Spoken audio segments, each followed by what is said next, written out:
आज की बुक है माइंडसेट, जिसे कैरल ड्वेक ने लिखा है। ये एक व्यू ऑफर करती है माइंडसेट को समझने के लिए कि कैसे हम अपने माइंडसेट को बदलकर वो अचीव कर सकते हैं जो हम करना चाहते हैं। इस बुक में बताया गया है कि कैसे अपने माइंड को लर्निंग के लिए ओपन रखकर हम सीख सकते हैं और अपनी लाइफ में इन लेसन्स को अप्लाई करके जो चाहें वो अचीव कर सकते हैं। अगर आपने हमारे चैनल को अब तक सब्सक्राइब नहीं किया है तो आगे बढ़ने से पहले इमीडिएटली इस चैनल को सब्सक्राइब करें और वीडियो को इमीडिएटली लाइक भी कर दें। इस बुक की ऑथर हैं कैरल ड्वेक। उनका बर्थ 17 अक्टूबर 1946 में हुआ था। वो एक रिसर्चर और साइकोलॉजिस्ट हैं। उन्होंने कई ऑर्गेनाइजेशंस के साथ काम किया है। उनके रिसर्चेस को New York times, Washington post and the Boston globe में भी अप्रिशिएट किया गया है। उन्होंने माइंडसेट पर बहुत सारी बुक्स लिखी हैं। इस बुक में आप सीखोगे कि किस तरह से हमारे बिलीफ हमारी लाइफ को शेप कर देते हैं। आप देखोगे कि महान लोग, चाहे वो स्पोर्ट्स में हो, बिजनेस में या किसी और फील्ड में हो, वो रातों रात सक्सेसफुल नहीं हो गए। हो सकता है कि इनमें से कुछ लोग टैलेंटेड हो, बट सारे के सारे टैलेंटेड नहीं थे। उनका भी किसी वक्त फिक्स्ड माइंडसेट था। ग्रोथ माइंडसेट डेवलप करके उन्होंने ग्रेटनेस को अचीव किया। आप समझोगे कि क्या चीज एक पर्सन को दूसरे से अलग करती है। आप देखोगे कि कैसे माइंडसेट्स हमारी पूरी लाइफ की डायरेक्शन तय करते हैं, फिर चाहे ये नेगेटिव हो या पॉजिटिव। आप ये भी जानोगे कि कैसे एक पॉजिटिव माइंडसेट डेवलप किया जा सकता है। ये बुक बहुत सारे रिसर्च पर बेस्ड है। ऑथर ये भी बताते हैं कि किस तरह हम अपने माइंडसेट को पहचान कर उसको चेंज कर सकते हैं। So let's begin. Chapter 1, mindset. जब ऑथर एक यंग रिसर्चर थे तब वो लोगों के फेलियर पर रिसर्च करते थे कि कैसे लोग फेलियर को हैंडल करते हैं, उनसे डील करते हैं। उन्होंने एक स्कूल के स्टूडेंट्स को कुछ पजल्स दिए सॉल्व करने को। स्टार्टिंग वाली पजल्स काफी इजी थी, बट अगले वाली थोड़ी हार्ड थी। अब जब स्टूडेंट्स थोड़ा परेशान हुए, ऑथर ने उनको नोटिस करना शुरू किया। ऑथर स्टूडेंट्स के बीच में डिफरेंस को एक्सपेक्ट कर रहे थे, बट उन्होंने जो देखा उससे वो शॉक्ड रह गए। हार्ड पजल्स का सामना करने के बाद एक स्टूडेंट खड़ा हुआ और बोला, मुझे ये चैलेंज में मजा आ रहा है। अगला स्टूडेंट भी खड़ा हुआ और उसने भी ऐसा ही कहा। ऑथर शॉक्ड रह गए क्योंकि उन्होंने ये एक्सपेक्ट नहीं किया था। हर एक का कोई रोल मॉडल होता है और अब ये बच्चे ऑथर के रोल मॉडल बन गए थे। अब ऑथर ये समझना चाहते थे कि किस किस माइंडसेट की वजह से बच्चों ने इस फेलियर को एज अ गिफ्ट लिया। बच्चे इस फेलियर से डिस्करेज नहीं हुए। उन्होंने ये सीखा कि वो कुछ सीख रहे हैं। लोगों में इतना अंतर कैसे होता है? जब से ह्यूमैनिटी की शुरुआत हुई है तब से लोग अलग अलग तरीके से सोचते हैं, अलग अलग तरीके से एक्ट करते हैं। सवाल ये है कि क्यों कुछ लोग ज्यादा स्मार्ट होते हैं और बाकी कम? और क्या कुछ ऐसा है जिसने उनको परमानेंटली स्मार्ट बना दिया हो? कुछ एक्सपर्ट्स ने कहा कि ये फिजिकल स्ट्रक्चर की वजह से होता है, like size and shape of skull, genes etcetera. कुछ ने कहा कि जैसा आपका एनवायरनमेंट होता है आप वैसे बन जाते हैं। सेम टाइम कुछ साइंटिस्ट का कहना है कि आपकी कैपेबिलिटी उससे कहीं ज्यादा होती है जितना कि आप सोचते हैं। आपका एनवायरनमेंट जो भी हो, एक्सपीरियंस और ट्रेनिंग से आप काफी आगे जा सकते हैं, सक्सेसफुल हो सकते हैं। The 2 mindset. ऑथर कहते हैं कि उनके 30 साल की रिसर्च से उन्हें यह पता चला है कि आपका दुनिया को देखने का पॉइंट ऑफ व्यू आपकी लाइफ को डिटरमाइन करता है। बट ये कैसे होता है? कैसे एक सिंपल बिलीफ आपकी पूरी लाइफ को अफेक्ट करता है? आइए जानते हैं। आपका एक माइंडसेट हो सकता है जिसे हम फिक्स्ड माइंडसेट कहेंगे। ये माइंडसेट खुद को प्रूव करने की एक अर्जेंसी क्रिएट करता है। ये समझता है कि आपके पास फिक्स्ड अमाउंट होता है इंटेलिजेंस का, पर्सनैलिटी का, और आपको सक्सेसफुल होने के लिए इन चीजों का ज्यादा होना जरूरी है। हम में से कई लोगों को बचपन से ही ये सिखाया गया है कि कैसे हमारे फ्रेंड्स हमसे ज्यादा टैलेंटेड हैं, कैसे किसी का आईक्यू लेवल हमसे ज्यादा है। सब यही कहते हुए पाए जाते थे कि स्मार्ट बनो, डम मत बनो। किसी ने एंजॉय और लर्निंग पर फोकस नहीं किया। हम हमेशा से ही ये चाहते रहे हैं कि हम खुद को करियर में और रिलेशनशिप में प्रूव कर सकें। हर सिचुएशन में हमको हमारे इंटेलिजेंस, पर्सनैलिटी, कैरेक्टर के हाई होने को कंफर्म करना पड़ता है। हमारे लिए सिर्फ 2 ही सिचुएशन रहती हैं, या तो सक्सेस या फेलियर। या तो हम स्मार्ट दिखेंगे या फिर डम, या तो हम एक्सेप्ट होंगे या फिर रिजेक्टेड, या तो हम जीतेंगे या फिर हम हारेंगे। दूसरा जो माइंडसेट है वो है ग्रोथ माइंडसेट। इस माइंडसेट के अकॉर्डिंग आप कुछ भी अचीव कर सकते हो, बस आपको थोड़ा हार्ड ट्राई करने की देर है, जोर लगाने की देर है। इस माइंडसेट के अकॉर्डिंग आप एफर्ट्स, स्ट्रैटेजीज और दूसरों की मदद से बहुत कुछ अचीव कर सकते हो सकता है कि कुछ लोग स्टार्ट में कम टैलेंटेड हो या कमजोर हो, बट हर कोई बदल सकता है और ग्रो कर सकता है अपने एक्सपीरियंस से सीखकर। जैसा कि आप देख सकते हैं कि सीखने के पैशन से कोई भी क्वालिटी डेवलप की जा सकती है। लोगों को क्यों ये साबित करने में एनर्जी वेस्ट की जाए कि आप कितने महान हैं जब आप बेहतर बन सकते हैं? तो क्यों अपनी कमियां छुपाई जाएं जब आप उनको ओवरकम कर सकते हैं? क्यों ऐसे लोगों के साथ रहा जाए जो आपकी सेल्फ एस्टीम को हर्ट करते हैं, बजाय उनके जो आपको ग्रो करने के लिए इंस्पायर करते हो? क्यों किसी के प्रूव किए हुए रास्ते पर चला जाए जब आप खुद नए रास्ते तलाश कर सकते हो। जब सब कुछ आपके फेवर में नहीं जा रहा हो तब भी अपने रास्ते पर चलने का जुनून एक ग्रोथ माइंडसेट का हॉलमार्क है। यही माइंडसेट है जो लोगों को मोस्ट चैलेंजिंग कंडीशन में भी अपने गोल को अचीव करने के लिए इंस्पायर करता है। Chapter 2, inside the mindset. जब ऑथर छोटी थी तब वो अपने फ्यूचर पार्टनर के बारे में सोचा करती थी। Tall, handsome, very successful. वो अपने करियर के बारे में भी सोचती थी कि एक ग्लैमरस करियर बट ज्यादा हार्ड नहीं और ना ही रिस्की हो। जब ऑथर बड़ी हुई तो उन्होंने देखा कि उनका बॉयफ्रेंड बहुत अच्छा इंसान है जैसा कि उन्होंने सोचा था, बट अभी भी उसमें कुछ कमियां थी। उसकी जॉब में भी कांस्टेंट चैलेंजेस आते रहते थे। फिर भी ऑथर सेटिस्फाइड थी। क्यों? क्योंकि ऑथर ने अपना माइंडसेट चेंज कर लिया और ये सब उन्हें उनके काम करते वक्त सीखने को मिला। उन्होंने देखा कुछ स्टूडेंट्स अपनी एबिलिटी प्रूव करना चाहते थे जबकि कुछ स्टूडेंट्स अपनी एबिलिटी इंप्रूव करना चाहते थे। एक फिक्स्ड एबिलिटी को प्रूव करने की जरूरत होती है जबकि चेंजेबल एबिलिटी सीख कर डेवलप की जा सकती है। यहां से ऑथर को रियलाइज हुआ कि उनके पास कौन सा माइंडसेट था। उन्होंने ये रियलाइज किया कि जब आप अपना माइंडसेट चेंज करते हो तब आप एक नई दुनिया खोज लेते हो। इस वर्ल्ड में फेलियर का मतलब होता है कोई सेटबैक, कोई बुरी ग्रेड, कोई रिजेक्शन, और इन सब चीजों का मतलब होता है कि आप लायक नहीं हो। क्या सक्सेस सीखने का नाम है या ये प्रूव करने का कि हम स्मार्ट हैं? जब हम छोटे बच्चे थे तब हमने हमारी लाइफ के सबसे मुश्किल काम सीखे थे, जैसे अपने पैरों पर चलना और बोलना। बच्चे गलतियों की परवाह नहीं करते, वो चलते हैं, गिरते हैं, फिर खड़े होते हैं, फिर कोशिश करते हैं। क्या चीज इस लर्निंग को रोक देती है? जैसे ही बच्चे बड़े होकर चीजों को समझने लगते हैं वो नई चीजों को ट्राई करने में डरने लगते हैं और यही डर हमारा माइंडसेट बनता है। आपकी प्रायोरिटीज क्या हैं? अगर आपको चूज करना पड़े, आप क्या चूज करोगे? सक्सेस या चैलेंजेस, या फिर किस टाइप के रिलेशंस आप चाहते हैं? ऑथर ने कुछ लोगों पर एक्सपेरिमेंट किया। फिक्स माइंडसेट वाले लोगों ने कहा रिलेशनशिप जो उन्हें कंफर्ट फील कराए, उनको परफेक्ट फील कराए, ऐसा पार्टनर जो उन्हें पूजे। जबकि ग्रोथ माइंडसेट वाले लोगों ने कहा रिलेशनशिप जो उन्हें बेहतर बनाने में उनकी हेल्प करे, उन्हें चैलेंज करे एक बेहतर इंसान बनने के लिए, नई चीजें सीखने के लिए उनको एनकरेज करे। माइंडसेट हमारे एफर्ट का मीनिंग चेंज कर देता है। जब हम बच्चे थे तब हम सब ने एक स्टोरी सुनी थी, एक खरगोश और एक कछुए की कहानी, जिसमें खरगोश हार जाता है और कछुआ काफी स्लो होने के बाद भी जीत जाता है क्योंकि वो कंसिस्टेंटली और स्टेडीली चलता रहता है। अब आप ये सोचिए, क्या हम में से कोई भी कछुआ बनना चाहता है? नहीं, हम सब खरगोश बनना चाहते हैं जो कि थोड़ा क्लेवर हो, थोड़ी छोटी नींद ले, थोड़ा स्ट्रैटेजिकली काम करे, क्योंकि सबको पता है जीतने के लिए आपको आगे आकर रिस्पॉन्सिबिलिटी तो लेनी ही पड़ेगी, इंप्रूवमेंट तो करना ही होगा। इस टाइप की स्टोरीज के साथ प्रॉब्लम ये है कि ये स्टोरीज ईदर और सिचुएशन को रिजेंबल करती हैं।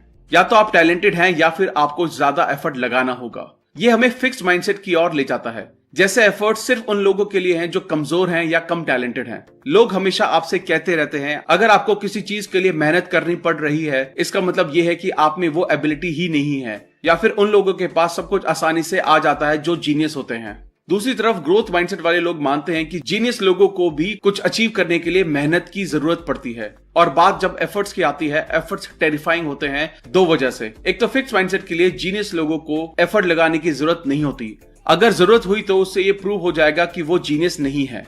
दूसरा ये कि ये आपसे सभी एक्सक्यूजेस छीन लेता है। अगर आप हार्ड ट्राई नहीं करते तो आपके पास लोगों को कहने के लिए ये होता है कि आपने एफर्ट नहीं लगाए, अदरवाइज ये काम तो मैं कर ही लेता। बट क्योंकि आपने अब एफर्ट लगा दिया है तो देने के लिए कोई एक्सक्यूज भी नहीं बचा आपके पास। फिक्स माइंडसेट के लोगों ने कई बुक्स पढ़ी होंगी जो कहती हैं सक्सेसफुल होने का मतलब है खुद का बेस्ट वर्जन बनना, या एफर्ट ही सक्सेस का रास्ता है। बट वो लोग इन बातों को अपनी लाइफ में नहीं लगा पाते क्योंकि उनके बिलीव्स फिक्स्ड हैं, जो उनसे कहते रहते हैं सक्सेस का मतलब होता है टैलेंटेड होना।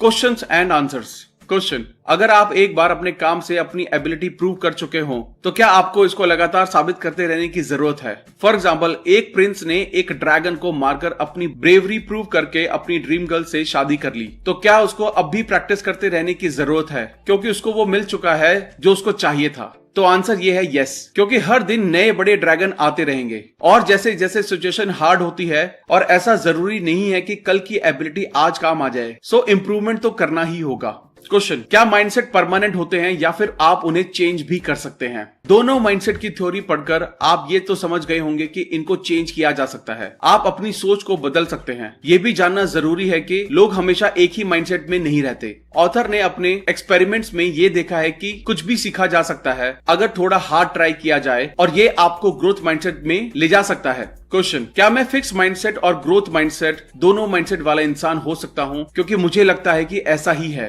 लोगों के अलग अलग एरियाज में अलग अलग माइंडसेट हो सकते हैं। जैसे किसी की आर्टिस्टिक स्किल्स फिक्स हो सकती हैं, बट उसका इंटेलिजेंस डेवलप किया जा सकता है। रिसर्चेस में ये पता चला है कि जिस पर्टिकुलर एरिया में आपका माइंडसेट जैसा होगा, वो आपको उसी डायरेक्शन में ले जाएगा। क्वेश्चन, क्या हम कह सकते हैं कि लोग फेल होते हैं अपने एफर्ट्स को लेकर बिलीफ के कारण? नहीं, ये सच है कि एफर्ट जरूरी है, कोई भी इसके बिना सफल नहीं हो सकता। बट यही सिर्फ अकेली क्वालिटी नहीं है। लोगों के पास अलग रिसोर्स और अपॉर्चुनिटी हो सकती है। फॉर एग्जाम्पल, अगर किसी आदमी के पास बहुत पैसा है और उसके पास पेरेंट्स का सेफ्टी नेट है तो थोड़े ज्यादा रिस्क ले सकता है, लेकिन एक पॉइंट पे तो उसको भी एफर्ट्स लगाने ही होंगे। Chapter 3, the truth about ability and accomplishment. Thomas Edison को इमेजिन कीजिए, उनकी लैब में एक्सपेरिमेंट करते हुए। क्या आप उनको अकेला देखते हैं? लोगों से जब ये पूछा गया तो उन्होंने इमेजिन किया कि थॉमस एडिसन कोई ऐसा आदमी रहा होगा जो वर्कशॉप में अपनी अकेला इक्विपमेंट से घिरा हुआ, एक साइड में फोटोग्राफ, व्हाइट कोट पहने हुए कोई आदमी होगा। जबकि सच ये है कि एडिसन कोई अकेला आदमी नहीं था। उनके इन्वेंशन में उसके पास कई असिस्टेंट थे, वेल ट्रेन्ड साइंटिस्ट थे और भी बहुत लोग थे। बाकी लोगों से एडिसन को अलग करने वाली एक चीज थी, उनकी क्यूरियोसिटी और उनका माइंडसेट। बहुत सारी मिथ्स हैं कि ब्रिलियंट लोग अकेले रहते हैं, जबकि चार्ल्स डार्विन के पास उनकी पूरी एक टीम थी। मोजार्ट ने लगभग 10 साल तक मेहनत की, तब जाकर वो ऐसा कुछ बना सके जिसपे वो प्राउड फील कर सके। इनकी इसी मेहनत का नतीजा है कि वो आज ऑल टाइम ग्रेट्स में आते हैं। अगर वो अपनी एबिलिटी के भरोसे रह जाते तो आज वो वहां नहीं होते जहां वो आज हैं। Mindset and school achievement. Author ने कुछ स्टूडेंट्स को फॉलो किया जब वो अपनी जूनियर हाई स्कूल में जा रहे थे, ये देखने के लिए कि क्या वो मानते हैं कि उनका इंटेलिजेंस फिक्स है या ये कुछ ऐसा है जिसे डेवलप किया जा सकता है। जूनियर हाई स्कूल का पीरियड यूजुअली हार्ड होता है, काम कुछ ज्यादा हार्ड हो जाता है। वहां ग्रेडिंग पॉलिसीज टफ हो जाती हैं, टीचर्स स्ट्रिक्ट हो जाते हैं, मार्क्स सफर करते हैं, बट सबके नहीं। स्टूडेंट्स जो फिक्स्ड माइंडसेट रखते थे उन्होंने अपने मार्क्स में गिरावट देखी। धीरे ही सही, पर उनकी कंडीशंस बुरी होती चली गई। उन्होंने अपनी एबिलिटी को ब्लेम किया, मैं स्टूपिड हूँ, मैं मैथ्स में काफी बुरा हूँ। बहुत से स्टूडेंट्स ने टीचर्स और एनवायरनमेंट को ब्लेम किया। फेल होने के डर से ग्रोथ माइंडसेट वाले स्टूडेंट्स ने अपने रिसोर्सेज को यूज करके लर्निंग करना कंटिन्यू रखा। वो लोग भी घबराए, पर वो डिटरमिन्ड थे, वो सब करने के लिए जो करने की जरूरत थी।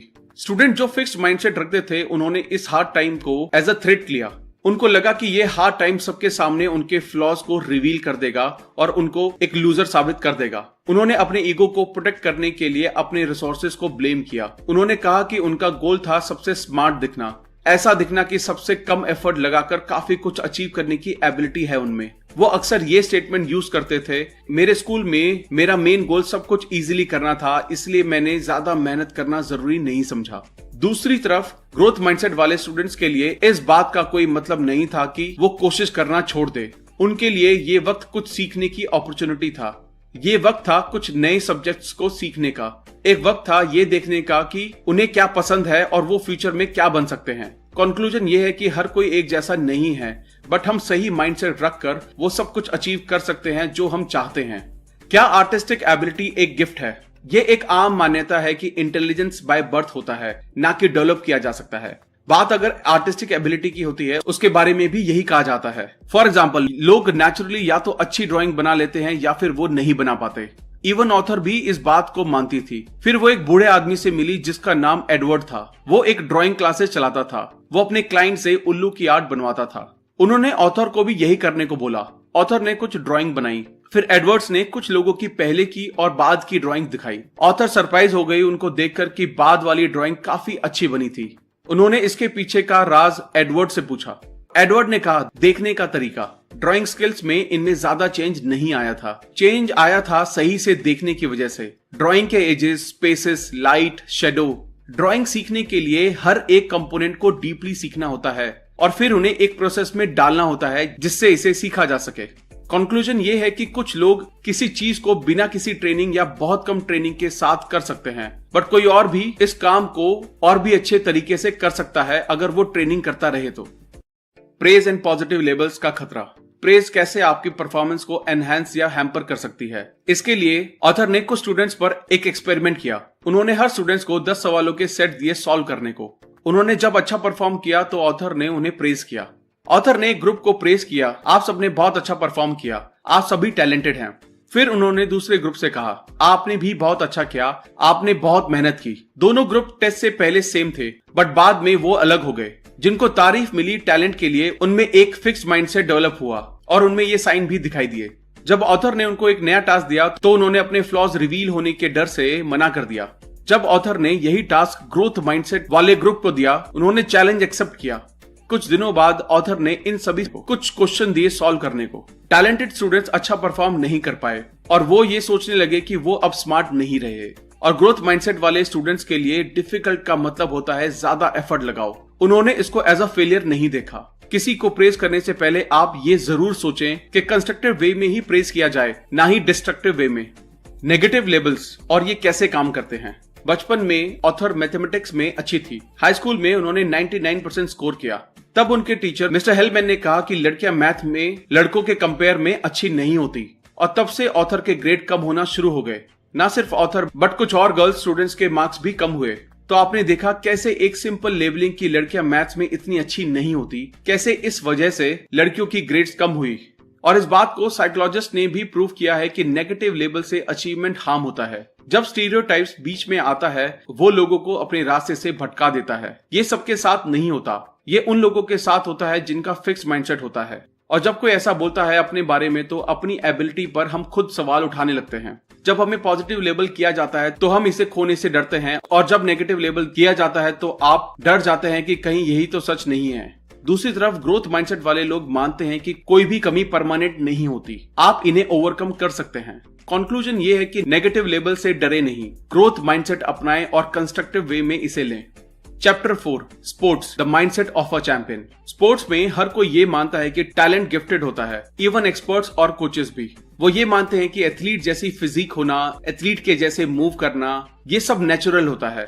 यहाँ एक स्टोरी है बेसबॉल प्लेयर बिली बीन की। वो एक एक्सेप्शनल प्लेयर थे। सब लोग उसे एक नेचुरल टैलेंटेड और फ्यूचर स्टार की तरह देखते थे, बट जैसे ही वो मेजर टूर्नामेंट में गया, उसकी परफॉर्मेंस डिक्लाइन होने लगी। क्या बिली ने अपनी प्रॉब्लम्स को एक कंस्ट्रक्टिव वे में देखा और कोई सॉल्यूशन निकाला? नहीं, ऑफ कोर्स नहीं, क्योंकि ये एक फिक्स माइंडसेट की स्टोरी है। वो ये सोचा करता था कि नेचुरल टैलेंट को कोई भी एफर्ट की जरूरत नहीं है, एफर्ट दूसरों के लिए है। बिली अपने ही टैलेंट्स के जाल में फंस गया था। बिली द प्लेयर कभी भी इस माइंडसेट से नहीं निकल पाया और अपना करियर बर्बाद कर लिया। वहीं पर एक दूसरा प्लेयर था जो बिली के पैरेलल टीम में खेला करता था, लेनी। वो एक ऐसा खिलाड़ी था जिसको कभी किसी ने नेचुरली गिफ्टेड नहीं माना। बिली ने उसको बाद में डिस्क्राइब किया, वो फेलियर का मतलब नहीं जानता था और मैं उसका बिल्कुल अपोजिट था। बिली ने कहा, मैंने ये समझना शुरू किया कि एक बेसबॉल प्लेयर को कैसा होना चाहिए और ऐसा लेनी था, मैं नहीं। एज अ कोच बिली ने रियलाइज किया कि उसका माइंडसेट उसको पीछे ले जा रहा था। उसने ये लर्निंग्स अपनी टीम पर लगाई। वो 2002 में ऑकलैंड एथलेटिक्स का जनरल मैनेजर था। उसकी टीम ने एक सीजन में 103 मैचेस में जीत दर्ज की। उन्होंने टैलेंट नहीं खरीदे थे, उन्होंने माइंडसेट पर काम किया। नेचुरल होने का आइडिया।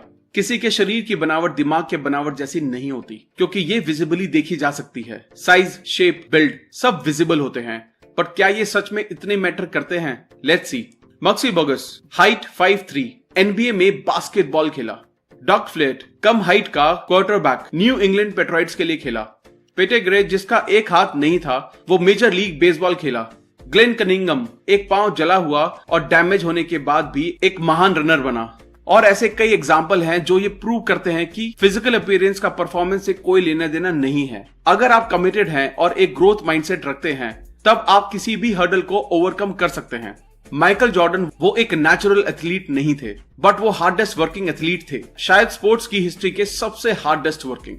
सक्सेस एंड फेलियर्स होता क्या है? ग्रोथ माइंडसेट वालों के लिए सक्सेस का मतलब होता है अपना बेस्ट देना, सीखना, सुधार करना, और यही हम चैंपियंस में देखते हैं।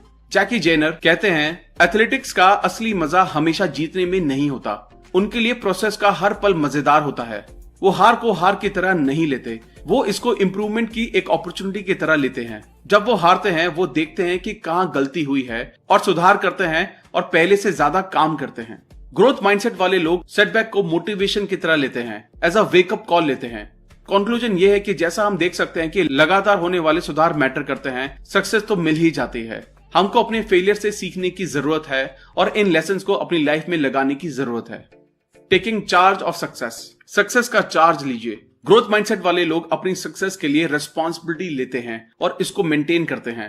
माइकल जॉर्डन के स्किल्स उसकी एज के साथ कम नहीं हुए। बेशक उसने अपना कुछ स्टेमिना लूज किया, बट उन्होंने और भी ज्यादा मेहनत की और इसको मैनेज किया। मैकनॉय इंग्लिश टेनिस प्लेयर किसी वक्त में गेम को डोमिनेट किया करता था। जब वो फेल हुआ, उसने ये नोटिस किया कि वो क्या गलत कर रहा था। उन्होंने दूसरों को ब्लेम करना शुरू कर दिया।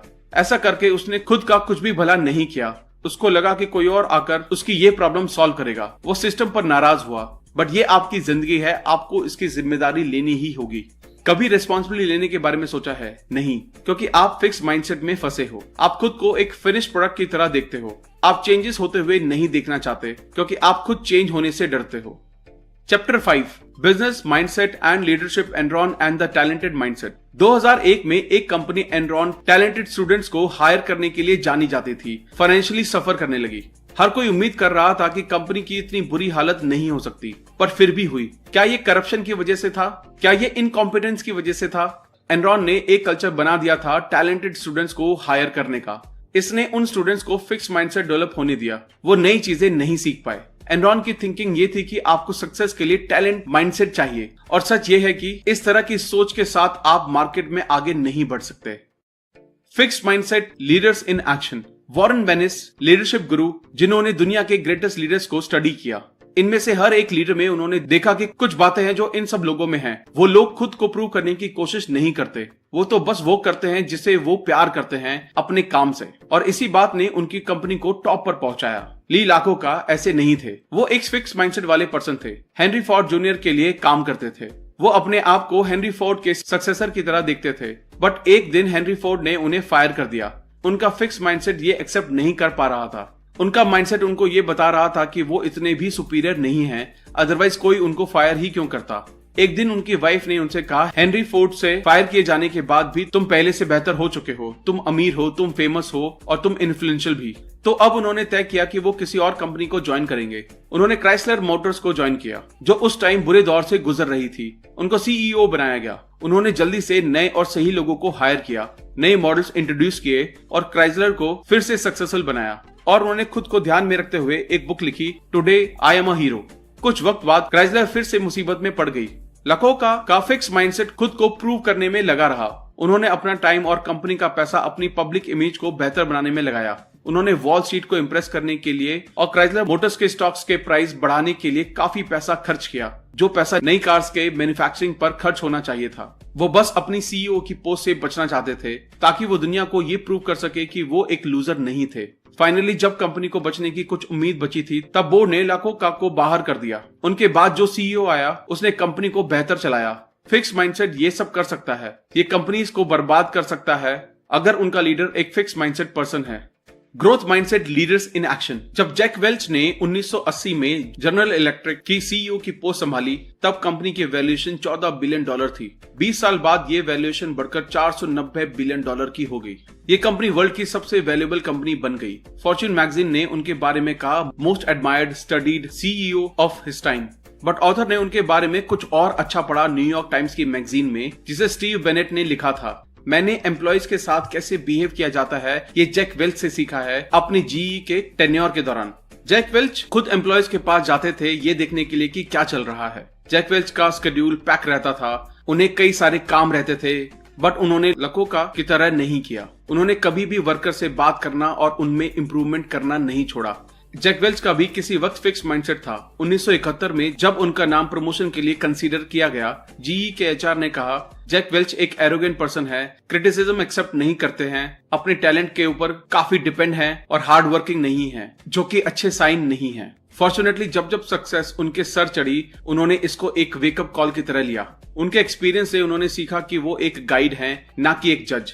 उन्होंने रियलाइज किया कि लोगों को कंपनी से बाहर करना सही नहीं है, उनकी मिस्टेक्स को इम्प्रूव करके उनको ऊपर ले जाना ज्यादा जरूरी है। और उनकी इन टैक्टिक्स ने जी को आज वहां पहुंचा दिया जहां वो आज है। चैप्टर 6, माइंडसेट इन लव और नॉट। रिलेशनशिप के स्मूथ चलते रहने के बारे में आप क्या सोचते हैं? ये कभी भी स्मूथ नहीं चलती। ये रास्ते डिसअपॉइंटमेंट्स और हार्ट ब्रेक से भरे पड़े हैं। कुछ लोग इन डिसअपॉइंटमेंट्स को दिल पर ले लेते हैं और फ्यूचर में भी सेटिस्फाइंग रिलेशनशिप नहीं बना पाते। इसके लिए ऑथर ने 100 लोगों पर एक एक्सपेरिमेंट किया और उनसे अपना कोई बुरा एक्सपीरियंस शेयर करने को कहा। लोगों ने अपनी स्टोरी सुनाई। वहां पर दोनों माइंडसेट के लोग थे। जब फिक्स माइंडसेट के लोगों से पूछा गया, उनको जज फील हुआ और रिजेक्टेड भी। उनका सबसे बड़ा गोल होता है अपने एक्स लवर से बदला लेना। ग्रोथ माइंडसेट वाले लोगों के लिए ये समझने के बारे में होता है कि वो माफ करते हैं और आगे बढ़ जाते हैं। ऑल्दो वो भी हर्ट फील करते हैं, बट फिर भी वो इससे सीखते हैं। वो इसको एक सीख की तरह लेते हैं, क्योंकि हर रिलेशनशिप आपको कुछ सिखाती है और सही पार्टनर ढूंढने में आपकी मदद करती है। Mindsets falling in love. अभी तक हमने देखा है कि फिक्स माइंडसेट वाले लोग सोचते हैं कि आपकी क्वालिटीज फिक्स माइंडसेट होती हैं, बट रिलेशनशिप में 3 फैक्टर्स होते हैं, आप, आपका पार्टनर और आपकी रिलेशनशिप। फिक्स माइंडसेट के लिए ये तीनों ही फैक्टर्स परफेक्टली अलाइंड होनी चाहिए, बट ग्रोथ माइंडसेट वाले लोग ये मानते हैं कि आप हमेशा क्वालिटी और कैरेक्टर डेवलप कर सकते हो, खुद में, अपने पार्टनर में और अपने रिलेशनशिप में। फिक्स माइंडसेट वाले लोग 2 तरह से सोचते हैं। अगर आपको अपनी रिलेशन पर काम करना पड़े तो ये रिलेशनशिप परफेक्ट नहीं है। इन लोगों के साथ एक समस्या ये है कि इनको लगता है सब चीजें ऑटोमेटिकली ठीक हो जाएंगी। रिलेशनशिप में प्रॉब्लम्स होने का वो ये मतलब लगाते हैं कि उनका पार्टनर फेथफुल नहीं है। The partner as enemy. Fix mindset वाले लोगों के साथ ये प्रॉब्लम होती है कि जब भी रिलेशनशिप में कोई प्रॉब्लम आती है, वो अपने पार्टनर को दुश्मन की तरह ट्रीट करने लगते हैं। जब इनके लिए और चीजें काम नहीं कर रही होती हैं, तो वो किसी और को ब्लेम नहीं कर सकते, बट जब रिलेशनशिप ठीक से काम नहीं कर रही होती है, वो अपने पार्टनर को ब्लेम करते हैं। रिमेंबर, फिक्स माइंडसेट वाले लोगों के लिए किसी को माफ करना कितना मुश्किल होता है। वो लेबल फील करते हैं जब कोई उनको रिजेक्ट कर देता है, बट जब वो अपने पार्टनर को अच्छे पर्सन की तरह देखते हैं तो अपनी रिलेशनशिप में वो खुद को बुरा मानने लगते हैं। वो ये सोचते हैं कि अगर मेरा पार्टनर अच्छा पर्सन है तो फिर ये रिलेशनशिप शायद मेरी ही वजह से प्रॉब्लम में है। यही पेरेंट्स के केस में भी होता है। जब पेरेंट्स सपोर्टिव होते हैं फिर भी बच्चे अच्छा परफॉर्म नहीं कर पाते, तो वो ये सोचने लगते हैं कि मेरे पेरेंट्स तो सपोर्टिव हैं, फिर भी अगर मैं अच्छा नहीं कर पा रहा हूँ तो इसमें जरूर ही मुझ में कोई कमी होगी। Competition, who is the greatest. Relationship में अगर आपके पास एक फिक्स माइंडसेट है तो आप खुद को प्रूव करना चाहते हैं अपने पार्टनर के सामने। ऐसे में अपने पार्टनर के साथ कंपटीशन करने लगते हैं, कौन ज्यादा स्मार्ट है, टैलेंटेड है और लाइकेबल है। सुजैन का बॉयफ्रेंड सोचता था कि वो सबका अटेंशन ग्रैब कर लेती है हर एक पार्टी में, और वो खुद को इंफीरियर फील करता था। उन लोगों ने एक कॉन्फ्रेंस अटेंड की। वहां उन्होंने देखा कि सब लोग सुजैन को प्रेज कर रहे हैं। मार्टिन चिढ़ गया। पार्टी फिनिश होने के बाद जब ये दोनों कार में बैठे तब भी ड्राइवर ने सुजैन की ही तारीफ की। मार्टिन और चिढ़ गया। लकीली मार्टिन ज्यादा कॉम्पिटिटिव नहीं था, अदरवाइज सिचुएशन वर्स हो सकती थी। और यहाँ पर फिक्स माइंडसेट ये बात एक्सेप्ट नहीं कर पाता कि आपका पार्टनर आपसे बेहतर है। Developing in relationships. जब लोग रिलेशनशिप में होते हैं उनको अक्सर ऐसा पार्टनर मिलता है जो उनसे अलग होता है। वो ये सीख नहीं पाते कि डिफरेंसेस के साथ कैसे डील करना है। एक अच्छी रिलेशनशिप में लोग ऐसे स्किल्स डेवलप करते हैं, दोनों पार्टनर एक साथ ग्रो करते हैं और रिलेशनशिप बेहतर हो जाती है। Chapter 7, parents, teachers and coaches, where do mindsets come from. जब पेरेंट्स से पूछा गया तो उन्होंने हमेशा ये कहा, हम अपने बच्चों को ग्रो होते हुए देखना चाहते हैं। हम ऐसा कुछ भी नहीं करेंगे जिससे उनकी स्टडी या लाइफ को नुकसान हो। बट क्या ये सच है? Let's see. कई पेरेंट्स अपने बच्चों के लिए कहते हैं कि उनकी क्वालिटीज परमानेंट हैं और दूसरे बच्चे ब्रिलियंट हैं, पर उनका बच्चा नहीं है। दूसरी तरफ पेरेंट्स तारीफ में कहते हैं कि तुम अच्छी प्रोग्रेस कर रहे हो और हम इससे खुश हैं। यहीं से वो फिक्स माइंडसेट और ग्रोथ माइंडसेट अडॉप्ट करना शुरू कर देते हैं। टीचर्स और कोचेस भी सेम वे में स्टूडेंट्स को ट्रीट करते हैं। Parents and teachers, messages about success and failure. तुमने ये सब जल्दी सीख लिया, तुम बहुत स्मार्ट हो, तुम बहुत टैलेंटेड हो, तुमने अच्छा कर दिखाया इतना कम पढ़ने के बाद भी। क्या ये मैसेजेस सपोर्टिव नहीं है? बिल्कुल हैं, बट जरा इसकी दूसरी साइड भी देखिए। अगर मैं कोई और चीज जल्दी से सीख नहीं पाता, इसका मतलब मैं स्मार्ट नहीं हूँ।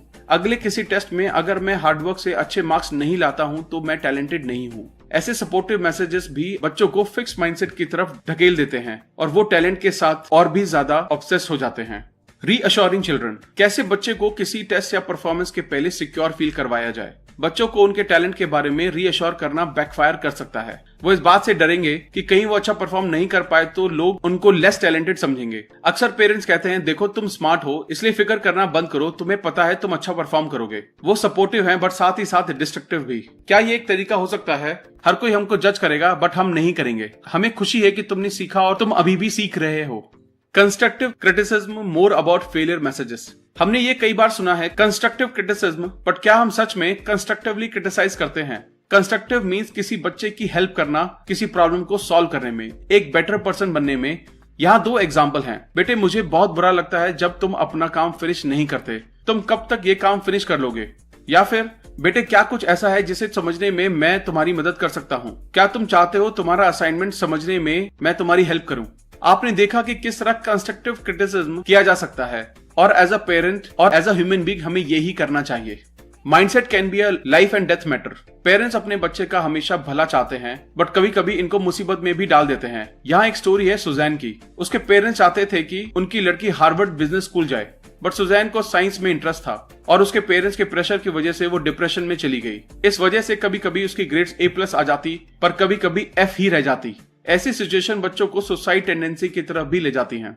What makes a great teacher और पेरेंट? कई टीचर्स सोचते हैं कि अपने पढ़ाने के स्टैंडर्ड को लो करके वो स्टूडेंट्स को बेहतर समझा सकते हैं और इससे स्टूडेंट्स को सक्सेसफुल फील होगा, बट ये चीज काम नहीं करती है। स्टैंडर्ड लोअर करके आप सिर्फ कम एजुकेटेड स्टूडेंट्स बना रहे होते हैं। अच्छे टीचर विश्वास करते हैं ग्रोथ में और वो लर्निंग के बारे में सोचकर रोमांचित होते हैं और स्टूडेंट्स में भी यही माइंडसेट डेवलप करते हैं। Chapter 8 changing mindset a workshop, the nature of change.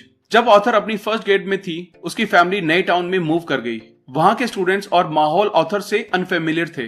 Students उनसे काफी आगे थे। टीचर्स आई और उनसे एक लेटर लिखने को कहा। सब स्टूडेंट्स ने लेटर लिखे, बट ऑथर को पता नहीं था कि क्या करना है। अपने फिक्स माइंडसेट के चलते वो पूछ भी नहीं सकी। बाद में उन्होंने रियलाइज किया कि उन्हें टीचर से पूछना चाहिए था। आपको ग्रोथ माइंडसेट को डेवलप करना ही होगा। इसके लिए आपको हेल्प के लिए पूछना ही पड़ेगा। हो सकता है स्टार्टिंग में आपका माइंडसेट फिक्स हो, पर जैसे जैसे आप ग्रोथ माइंडसेट डेवलप करते हैं, ये आपके फिक्स माइंडसेट को ओवरलैप कर लेता है। Mindset go further. एक फिक्स माइंडसेट अपने ही स्टैंडर्ड्स बना लेता है जो पूरी तरह जजिंग के ऊपर बेस होते हैं। लाइक इसका मतलब मैं एक लूजर हूँ, इसका मतलब मैं तुमसे एक बेटर पर्सन हूँ, एटसेट्रा। ऑथर ने ऑब्जर्व किया कि फिक्स माइंडसेट वाले लोग किसी सिचुएशन को ज्यादा इवैल्यूएट करते हैं। कुछ अच्छा होना उनके लिए एक पॉजिटिव लेबल होता है और कुछ बुरा होना एक नेगेटिव लेबल। ग्रोथ माइंडसेट वाले लोग लगातार देखते हैं कि क्या हो रहा है, बट वो जज नहीं करते हैं खुद को या किसी और को। वो भी सेंसिटिव होते हैं पॉजिटिव और नेगेटिव इन्फॉर्मेशन के लिए, बट वो इन एक्सपीरियंसेस को कंस्ट्रक्टिवली लेते हैं, एक बिल्डिंग ब्लॉक के जैसे मैं क्या सीख सकता हूँ इस सिचुएशन से, मैं कैसे इंप्रूव कर सकता हूँ। A mind workshop. अभी ऐसा वक्त चल रहा है जब स्टूडेंट सबसे ज्यादा प्रॉब्लम फेस कर रहे हैं। कई लोग अपने ब्रेन को एक मिस्ट्री की तरह देखते हैं। उनको ये पता नहीं होता कि ये कैसे काम करता है। कई लोग ये सोचते हैं कि लोग या तो स्मार्ट पैदा होते हैं या एवरेज या फिर डम पैदा होते हैं और पूरी लाइफ ऐसे ही रहते हैं। बट नई रिसर्च से ये शो हुआ है कि ब्रेन एक मसल की तरह होता है। जितना आप इसको यूज करते हैं उतना ये मजबूत होता चला जाता है और ये साइंटिफिकली भी प्रूव हो चुका है। जितना आप सीखते हैं उतना आप बढ़ते हैं। जितना आप इसे चैलेंज करते हैं सीखने के लिए, उतने ही ब्रेन सेल ज्यादा बन जाते हैं। जो टास्क आपको किसी टाइम पर टफ लग रहे होते हैं, वो टास्क अब इजी लगने लगते हैं। People who don't want to change. Entitlement. Fix mindset वाले लोग सोचते हैं कि वो सही हैं, दुनिया को बदलना चाहिए, ना कि उन्हें। वो एक बेटर जॉब, एक बेटर घर, एक बेहतर पार्टनर होना अपना हक समझते हैं। वो ये मानते हैं कि दुनिया को उनकी वर्थ समझकर उन्हें अकॉर्डिंगली सब कुछ दे देना चाहिए। The dilemma. आप सोचते हैं मैं यहाँ ये लो लेवल की जॉब कर रहा हूँ, मैं ये काम करना डिजर्व नहीं करता हूँ, मैं हायर पोस्ट पे होना डिजर्व करता हूँ। आपके बॉस सोचते हैं कि आपका एटीट्यूड सही नहीं है। जब उन्हें किसी हेल्प और रिस्पॉन्सिबिलिटी की जरूरत होती है तब वो आपकी तरफ नहीं देखते हैं। जब प्रमोशन देने का वक्त आता है वो आपको नहीं देते हैं। The reaction of two mindset. वो मुझसे डरता है, आप कड़वाहट में कहते हैं, क्योंकि आपका फिक्स माइंडसेट आपसे ये सब कहता है। आपके दिमाग में लोगों को आपके टैलेंट को पहचानना चाहिए और आपको रिवॉर्ड देना चाहिए, बट जब वो ये नहीं करते हैं तो आप इसको अनफेयर बताते हो। बट जब आप ग्रोथ माइंडसेट अपनाते हैं, आप नए तरीके से सोचने लगते हैं। आप सोचने लगते हैं कि कुछ स्टेप्स को अपनाकर सिचुएशन को अपनी फेवर में किया जा सकता है। आप हार्डवर्क करना कंसीडर करते हैं और लोगों के साथ ज्यादा हेल्पफुल होते हैं, तो आप अपने बिजनेस के बारे में बहुत कुछ सीख सकते हैं और एक अच्छा प्रमोशन भी पा सकते हैं। आप इस बात में यकीन करने लगते हैं कि कुछ लोग आगे होते हैं क्योंकि वो अपने काम के लिए कमिटेड होते हैं और एफर्ट्स लगाते हैं। थोड़ा थोड़ा एफर्ट लगाकर वो सिचुएशन को अपने फेवर में ही कर लेते हैं। Thank you guys, I hope ये वीडियो आपको अच्छी लगी होगी। आई होप आप इस वीडियो से बहुत कुछ सीखकर अपने आसपास के लोगों को, अपने आसपास की सिचुएशन को चेंज कर पाएंगे, वो भी सिर्फ अपने माइंडसेट को चेंज करके। अगर आपको ये वीडियो अच्छी लगी तो इमीडिएटली इस चैनल को सब्सक्राइब करें, वीडियो को लाइक और कमेंट